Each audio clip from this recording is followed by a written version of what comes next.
بالله من الشيطان الرجيم بسم الله الرحمن الرحيم اليوم تجزى كل نفس بما كسبت لا ظلم اليوم ان الله سريع الحساب. ایک مدرسے کے سلسلے میں منی پور سے آئے تھے, ان کی امداد فرماؤ اور سفر کی وجہ سے 2 دن کی حاضری رہے گی. دیکھو میرے بھائیوں, آج ہم اپنی آنکھوں سے دیکھ رہے ہیں کہ ظلم بہت بڑھ چکا ہے. چھوٹی جگہ سے لے کر بڑی جگہوں تک اور معمولی انسانوں سے لے کر بڑے بڑے انسانوں تک ظلم پر اتر آئے ہیں. ایک ہی دن ایسا ہوگا کہ جس میں ظلم نہیں ہوگا اور وہ قیامت کا دن ہوگا. الیوم تجزا کل نفس بما کسبت. آج بدلے کا دن ہے, ہر ایک کو اس کے کیے کا بدلہ ملے گا. لا ظلم اليوم, آج ظلم نہیں ہوگا. ان اللہ سریع الحساب, اللہ بہت جلد حساب لینے والا ہے. یہ جتنے بھی ظالم اور جابر ہیں نا, بغیر توبہ کے مرے, بغیر حق ادا کیے مرے, سب کو کل قیامت کے میدان میں لایا جائے گا. یہ ظلم بہت وقت سے شروع ہو چکا ہے. انس ابن مالک رضی اللہ تعالیٰ عنہ کے پاس زبیر ابن عدی تشریف لائے اور حجاج کے ظلم و ستم کی شکایت کی. حجاج اس امت کا بہت بڑا ظالم ہے, اس نے لاکھوں انسانوں کو قتل کیا ہے, بہت بڑا ظالم. خیر, معاف کرنا نہ کرنا وہ تو ہمارے ہاتھ میں نہیں ہے, وہ تو اللہ ہی کے ہاتھ میں ہے. رحمت خداوندی بہانہ بھی جو ہے, اللہ کی رحمت تو بہانہ تلاش کرتی ہے. خیر جو بھی ہو, لیکن اس امت کا بڑا ظالم آدمی, اس کی شکایت لے کر زبیر ابن عدی رضی اللہ تعالیٰ عنہ انس ابن مالک رضی اللہ تعالیٰ عنہ کے پاس تشریف لے گئے.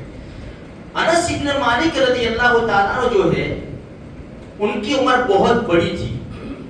یعنی ہمارے نبی کے دنیا سے پردہ فرمانے کے 80 سال زندہ رہے. 80 سال اللہ کے رسول نے دعا دی تھی ان کو, اولاد کی, مال کی اور عمر کی, بڑی عمر ہوئی. تو انہوں نے یوں فرمایا جب ان کے پاس شکایت کی تو اصبروا, صبر کرو, صبر کرو.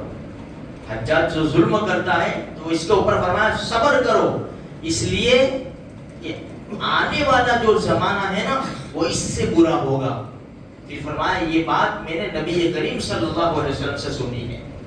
اس لیے میرے بھائیوں دیکھو, ہم لوگ ایمان والے ہیں, ہم نے کئی مرتبہ وہ آیت سنی کہ اللہ پاک فرماتے ہیں وَلَقَدْ فَتَنَّا الَّذِينَ مِن قَبْلِهِمْ فَلَيَعْلَمَنَّ اللَّهُ الَّذِينَ صَدَقُوا وَلَيَعْلَمَنَّ الْكَاذِبِينَ. ہم آزمائیں گے تم کو, صرف اتنا کہہ دینا کہ ہم ایمان والے ہیں کافی نہیں ہے.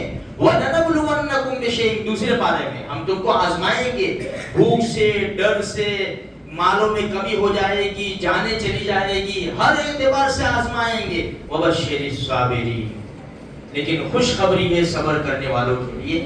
اس لیے ہمیں حالات کو مانگنا نہیں ہے. حدیث میں ہے نا, دشمن کی تمنا مت کرو. حدیث میں دشمن کی تمنا مت کرو, لیکن جب دشمن آ جائے تو پھر پیٹھ مت پھیرو. اس لیے میرے بھائیوں جتنے بھی حالات آوے, ہم مسلمان ہیں, اسی درخت کے اوپر پتھر لگتا ہے جس کے اوپر پھل ہوتے ہیں. پھلدار درخت, ہمارے پاس قیمتی دولت ہے اور وہ ہے ایمان. اس کی وجہ سے لٹیرے ہمارے ایمان کو لوٹنا چاہتے ہیں. اس لیے اپنے ایمان کے اوپر جمے رہے. حالات تو آتے ہیں چلے جاتے ہیں, ایک حالت پر انسان نہیں رہتا.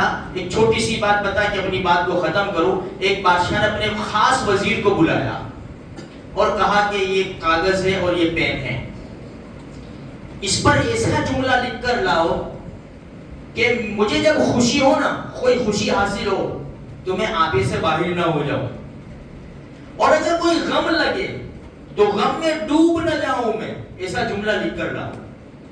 وزیر بھی بڑا ہوشیار تھا, وہ گیا اور تھوڑی دیر کے اندر کاغذ کے اوپر ایک جملہ لکھ کر لایا کہ یہ وقت بھی چلا جائے گا, یہ وقت بھی چلا جائے گا. یعنی خوشی ہو تو بہت مت خوش ہو بھائی کہ چند وقت کی خوشی ہے, یہ وقت بھی چلا جائے گا. غم کے پہاڑ ٹوٹے, ارے کیوں غم کرتا ہے, ابھی پاسا پلٹے گا, کچھ مہینوں کے بعد, سالوں کے بعد پاسا پلٹے گا, اللہ تجھے خوشیاں نصیب فرمائے گا, کیوں غم میں ڈوب جاتا ہے تو. تو خیر میرے بھائیوں، ہمارا ایمان ہے الایمان بین الرجاء والخوف، امید اور خوف کے درمیان ہمارا ایمان ہے۔ اللہ مجھے آپ کو سارے مسلمانوں کو صحیح سلامت رکھے، ہمارے ایمان کی اللہ پاک حفاظت فرمائے۔